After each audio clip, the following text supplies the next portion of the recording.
Ben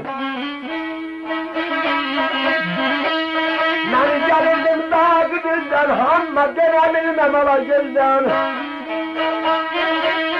El ateş yansam sultan, ecel badesini işmerem.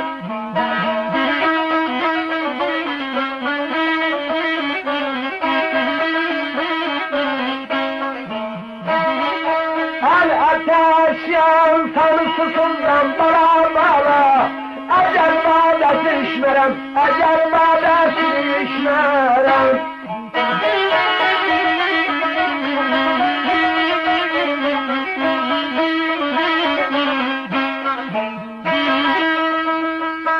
Ben gelirdim dağı düzden, dönebilmem ala gözden, el ateş yansam susuzdan, ama ecel badesin işmerem.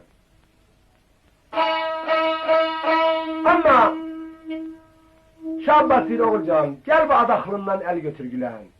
Ben de seni öldüreyim, çık git vilayetiye. Sözün evvel ahırın Gulam Heydər belə söhbət edir ha. Ağay qurbanım, bu cəsarət